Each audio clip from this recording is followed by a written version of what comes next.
Samir is a member of the White Helmets Rescue Force in Syria's rebel-held Eastern Ghouta region. But under this huge block of concrete, his everyday nightmare hit even closer to home. Last week, an airstrike damaged his house in the town of Madira, and Samir found his mother's dead body under the rubble. I rushed here because I knew my relatives were trapped inside. We dug an opening in the wall and climbed down to the first floor, but we couldn't find them.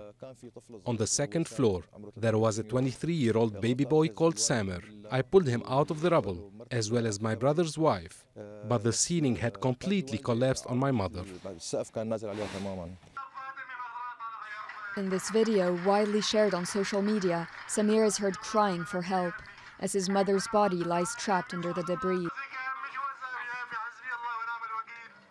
Every day, airstrikes destroy apartment buildings, which crumble on the residents. Said, another member of the White Helmets, was more lucky. During a rescue operation, he managed to save his son. I was in the ambulance on the way to the site of the strike. When I arrived, I discovered my neighbourhood had been bombed and my house had been destroyed. I went to check on my family and my house and found my 3-month-old son. He was injured. It took us 4 years to have him. In 5 days, regime airstrikes have killed more than 250 civilians in rebel-held Ghouta, just outside Damascus. Malik was confined to a hospital bed after being injured by a strike outside this makeshift clinic.